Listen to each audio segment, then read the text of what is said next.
Hi everybody, welcome back to Three Sisters Homestead. Today we're in the kitchen and we're going to be making peanut brittle.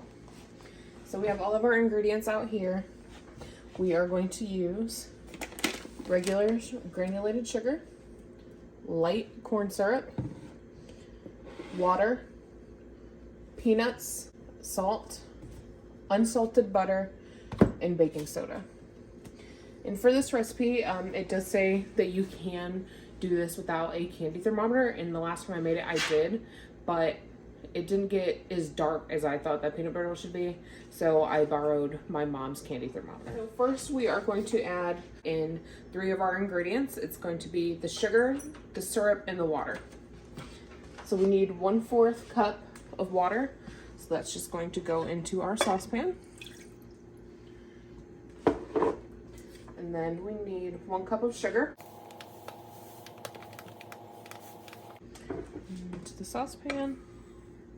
And then we need 1/2 cup of light corn syrup. Then that's 1/2 cup of corn syrup is going to go into our saucepan as well. And we're going to scrape it out with this spatula, that way it all gets in there. We're not missing any of it.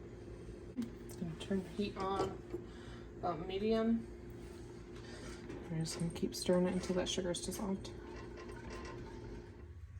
Alright, now that we have this sugar dissolved into the water and corn syrup, we're going to let this sit for about 5 minutes until it comes to a boil. Alright, so now that this is boiling, we are going to take 1 cup of peanuts and stir them in. So we're going to add those in and stir them in.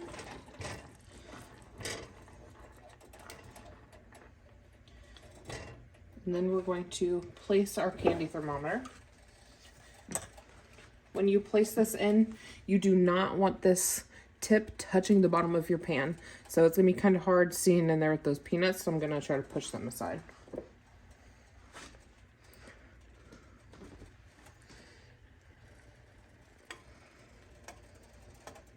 Ooh, this is not...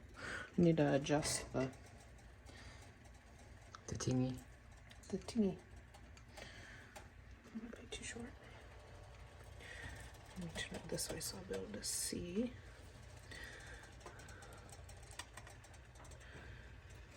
I think that's touching the bottom. So you want it in there, in the liquid, but you don't want it touching the bottom of the pan or the side.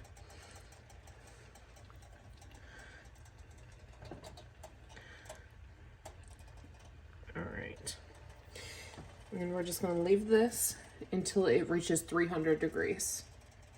Okay, so now our thermometer is doing 300 degrees. So we're going to turn the heat off and remove this from the heat. And I'm going to remove the thermometer. Ooh, that's hot. So we're going to add 2 tablespoons of butter.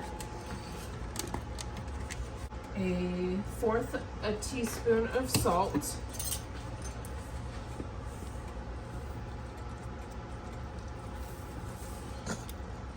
Told y'all I'm messy. And then 1 teaspoon of baking soda.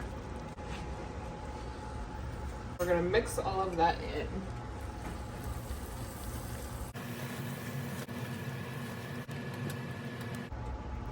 Okay, so now we're gonna take this over to our cookie sheet that has parchment paper on it.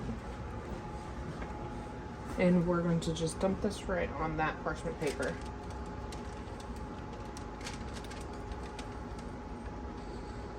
And this is going to start getting cooled down pretty quickly, so you kind of want to work fast with this, but I want to get everything out of this pan. Now we're just going to quickly spread this out into a thin layer. And this is very hot, so don't touch it, it will burn you. I'm trying to spread it out as much as I can. And now we're just going to leave this here to cool, and then we'll be back. This is hardened, so we're going to take another piece of parchment paper and put it over top. It says to use a mallet, but we don't have a mallet, so I'm going to use a hammer, and I'm just going to hit this. And it'll crack. And I'm just gonna keep doing this until the desired size that we want.